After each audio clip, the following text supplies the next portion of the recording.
Okay everyone, so my background is dry and I got new water since my other water was totally blue, and I'm going to be using some lighter colors and some yellows in the portrait part, and I didn't want it to turn green because of the blue water. So if your water is really dirty from painting the background like mine was, I would suggest just getting a new cup of water.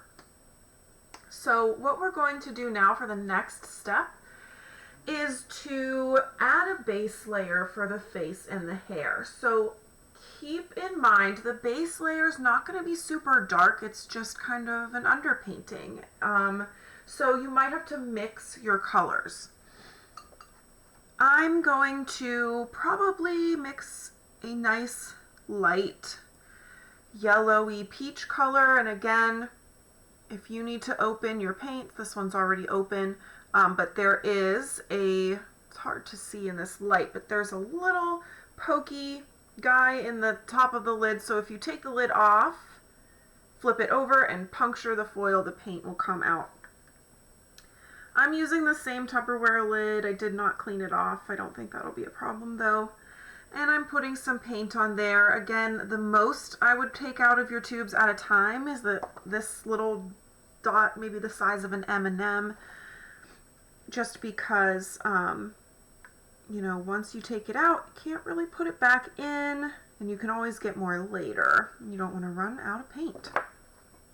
So this one, I believe, is not open. So this one I have not opened yet. This is a yellow ochre, which is just a darker of the two yellows that I have. So I'm going to take the lid off, flip the lid over, and use that pointy thing to puncture the foil, open the paint. Okay, so you can see, since I want this to be a light color, I have more white than I do of the red or the yellow. So I am going to, just making sure this brush is clean. It is. Okay, so I am going to start to mix like a nice light peach by mixing some red into the white and then some of this yellow ochre. And you guys, you do not have to mix the same base color as me. My skin is super pink. Like, I get rosy cheeks really easily in the cold weather. So that's why I'm choosing like a pink base layer. If you don't have rosy skin and you want to just do like the example in Edio and have a yellow base layer, that's fine. Or if you want to even have a different color base layer, that is totally okay. Again, I'm just doing this peach because I get flushed really easily in the cold weather or even in the sun. My skin turns pink. So that is why I'm choosing this peachy pink color.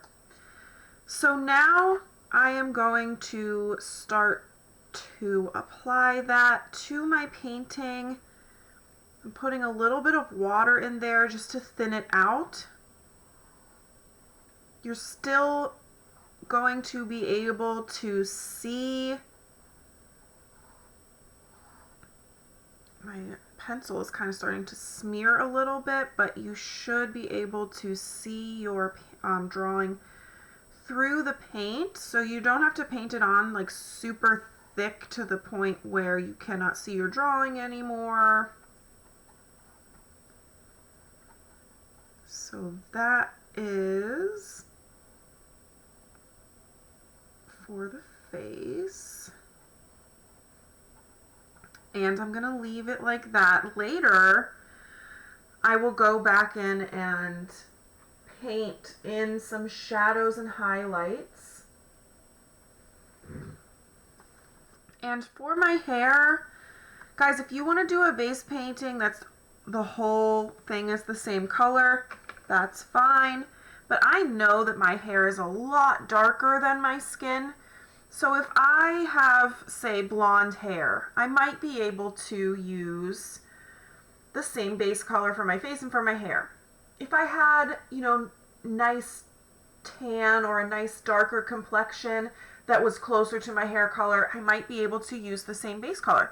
But since my hair is really dark and my skin is really pink, I'm gonna add some brown for the base color in my hair.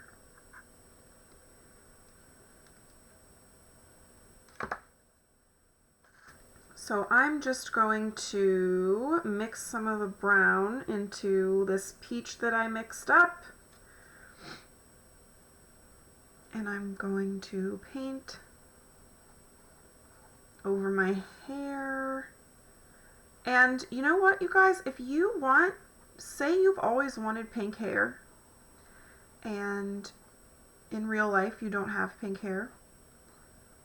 The post-impressionists were not like super realistic with their work. So if you wanted to give yourself hair that's a different color, or if you wanted to make your skin, I don't know, purple, that is fine.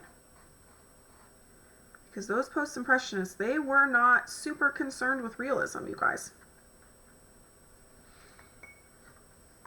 And so feel free to be creative. Notice I need a little more brown.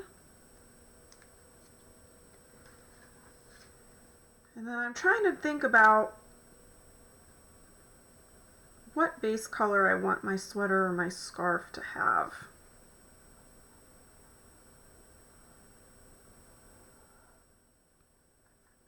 Also, the brush I'm using is the same brush I used to paint my background, but if you feel more comfortable using a smaller brush, then that's fine. That's what you should use if that's what you want to use. There's really no like wrong brush to use as long as you are able to control the paint and you feel comfortable, then that is fine.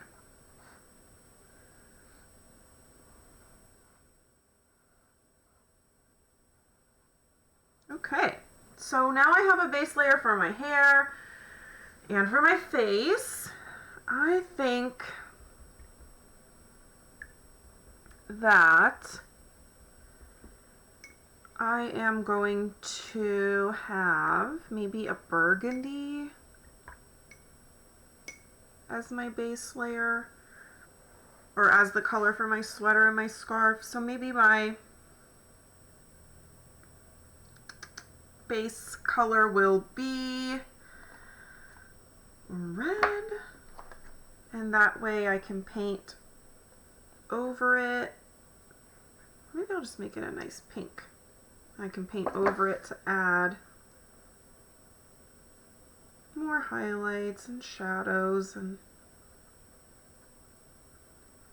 make it color that I would wear. Okay. So now I'm going to apply this base color to my sweater.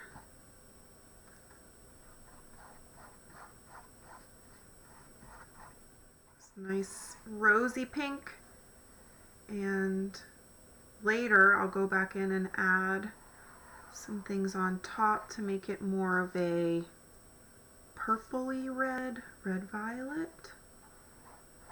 And again, you guys, say you want to make your whole base yellow, like in the example in Edio. That's fine, go for it.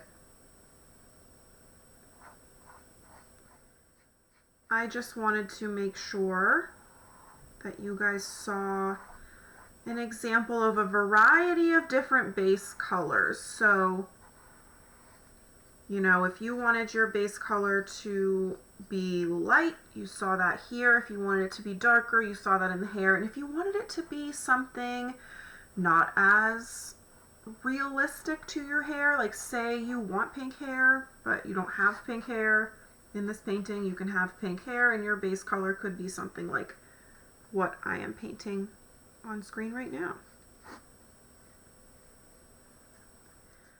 Okay.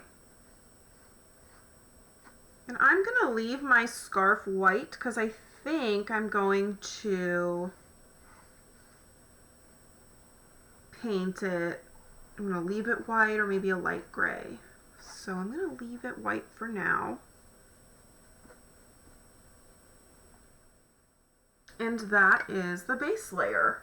Now for the highlights and the shadows, which is what I will show you in the next video, you do not have to let this dry. You can kind of work into it while it is still wet. So I will show you that here in a minute.